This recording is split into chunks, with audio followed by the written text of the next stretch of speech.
So, to what's going on with shipping, we talk about the best naval and maritime books of 2022.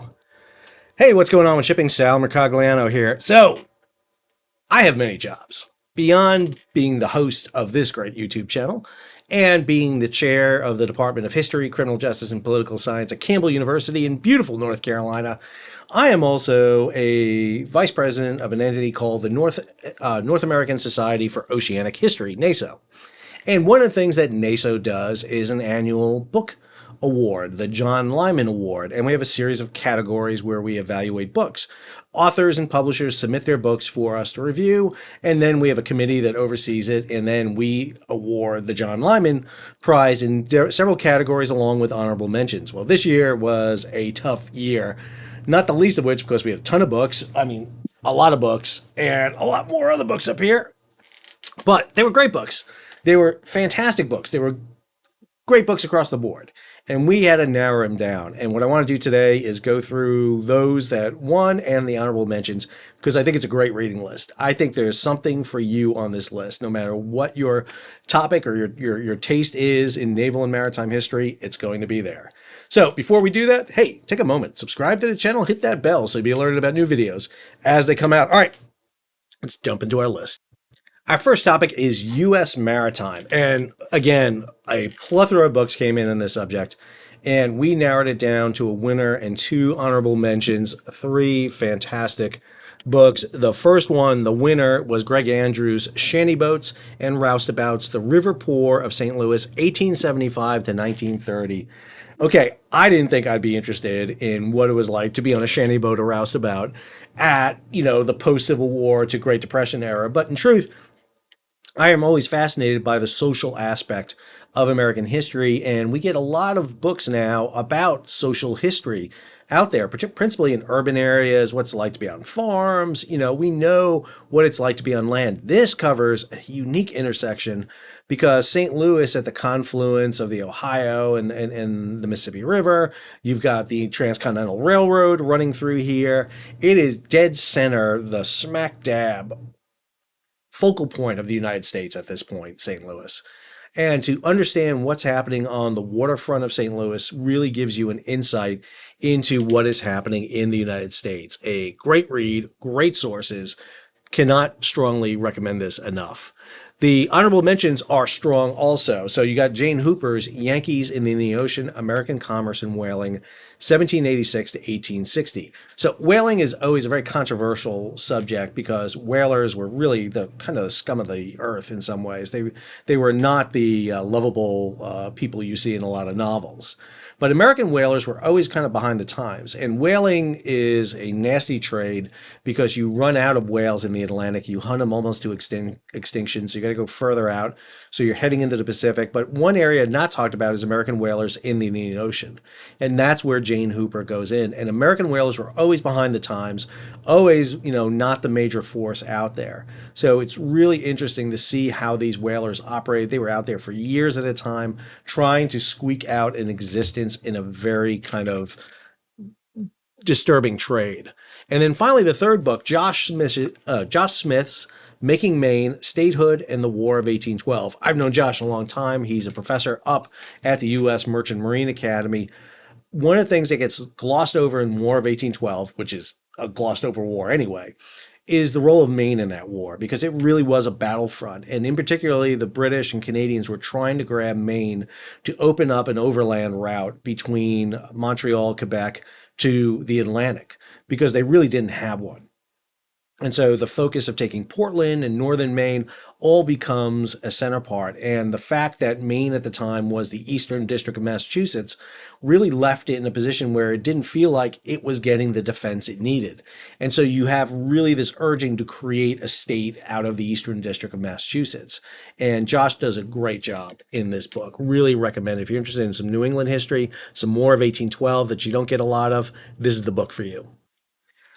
Let's jump over to some U.S. military maritime history, and three books again, a John Lyman Award winner, and then two honorable mentions. So the award winner is Thomas Shepard's Commanding Petty Despots, the American Navy in the New Republic.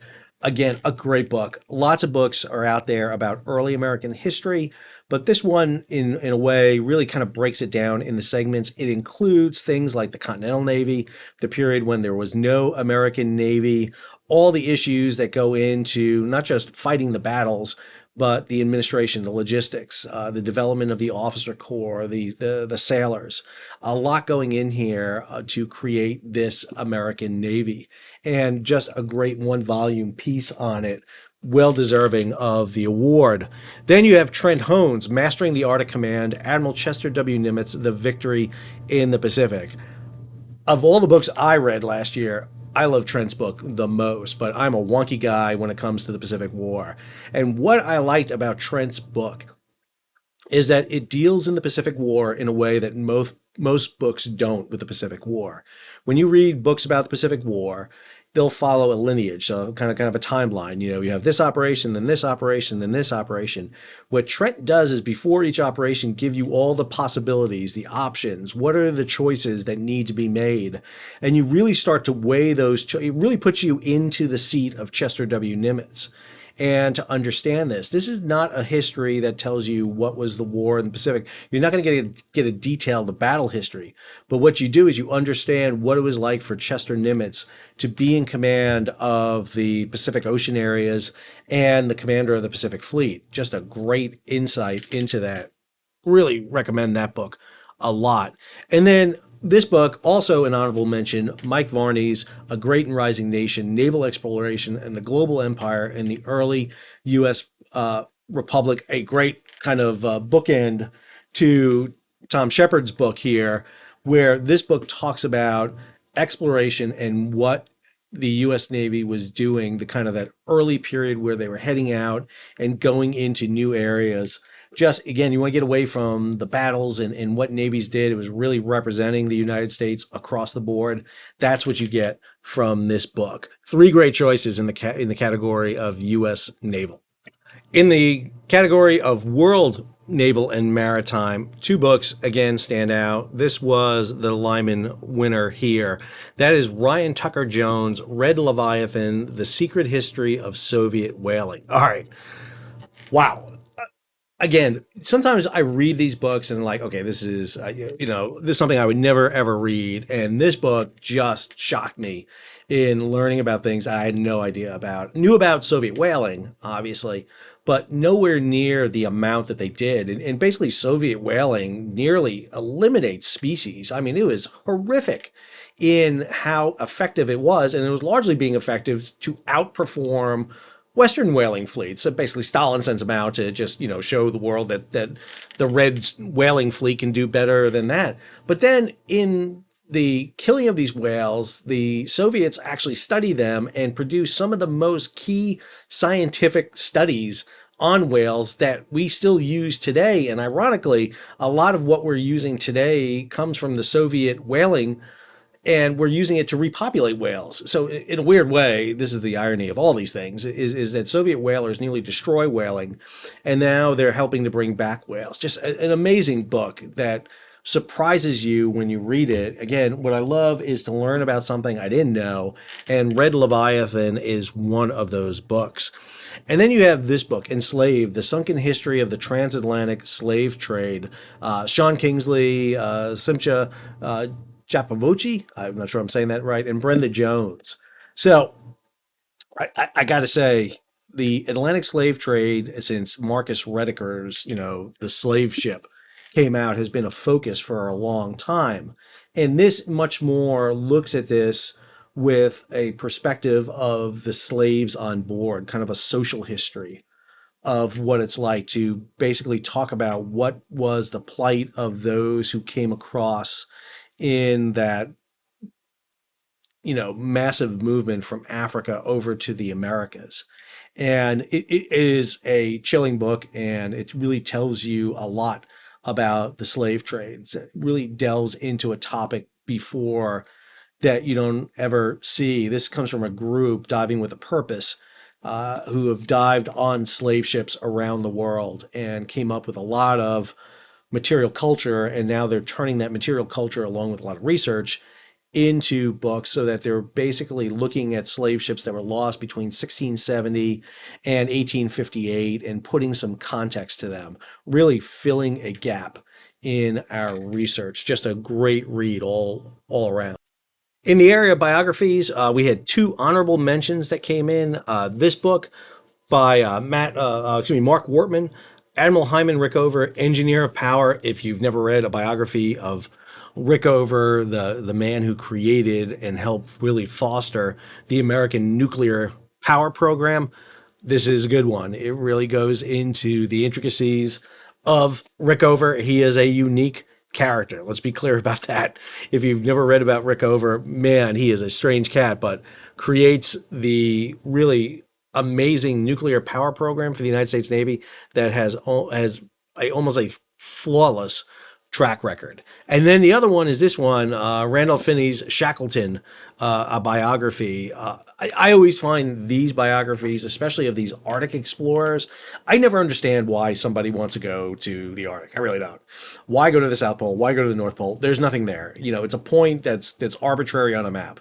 Yet they want to go there. And Shackleton, if you've never read any biography of Shackleton, you need to pick up one, because what they go through in 1915 trying to get to the Antarctic on board the Endurance is, it is a horrific tale, And Finney captures it really well in his biography on Ernest Shackleton. In the category of science, we had a winner and an honorable mention. The winner is this one, Full Fathom 5000, the expedition of HMS Challenger and the strange animals it found in the deep sea. So you may be aware of HMS Beagle and all these voyages that went around the world. Challenger was a bit different in that Challenger went around the world but dove down into the ocean and pulled up fish and fauna and you name it from around the world. And this book details that voyage. You know, basically you get people experiencing alien life forms for the first time, and they're pulling it up from the deep ocean. Just, again, one of those books that you don't expect to read and sit there and say, okay, this is going to be, interesting, but what a fascinating read. And you hear the details that go on from the people as they do this. And again, they're in and around the area around Canada is where they're doing it, up in the North Pacific, and just pulling out life that has never before been seen by human eyes. Just an amazing tale. And then this book, which got our honorable mention, this is Martin Melosi's Water in North American Environmental History, which is a series of 25 case studies that look at how water is used across the North America in a variety of different ways for military defense, for power generation, transportation, irrigation, subsistence, you name it, and really gives us a look at water's role in the development of North America. Again, a unique way of looking at a topic. Finally, in the category of reference book, two books. One got the award, one was honorable mention. The award winner is this one, a huge book by Robert Allen, Workboats for the World, the Robert Allen story. So a little bit unusual for us to give an award to an author about themselves, but this book is replete with information on the development and construction of basically workboats on the west coast of Canada and the role that it played. Just a phenomenal work that was done in putting this together. Again, we don't give out awards based on weight because this one is a big one, but this book definitely has merit if you're interested in the design of tugs and workboats and offshore vessels. Man, just a fantastic one to take a look at. And then finally, in the honorable mention, really interesting one. This comes from the Lost Franklin expedition. This is Russell Porter, who's the editor of this. May We Be Spared to Meet on Earth, Letters of the Lost Franklin Expedition. This is the expedition that tried to find the Northwest Passage in the mid-1800s on board Terror and Erebus. They got lost. Recently, those vessels have been found sunk in the Northwest Passage. These are the letters from that expedition. Just grisly, telling you about the loss of the vessels, the death of the crews. Just really puts you in a really interesting position to read this.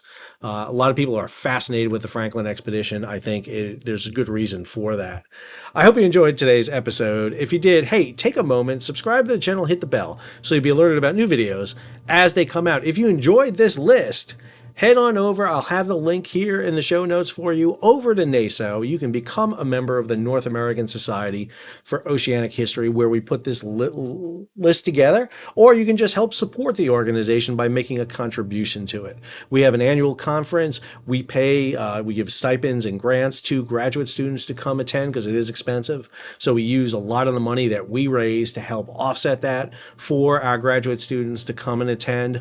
But it's a great organization where we try to encourage research like this and give attribution to authors who spend a lot of time putting these books together, and they don't get the big attention that mainstream authors get and from big publishing houses. But if you enjoyed today's video, hey, then how about take a moment, leave a comment, share it across social media, give it a thumbs up, and if you can, support the page. How do you do that? You hit that super thanks button down below, or head on over to Patreon and become a patron of the page, either a monthly or yearly subscriber. And don't forget, head on over to NASOH and help support that organization. Until our next video, this is Sal, signing off.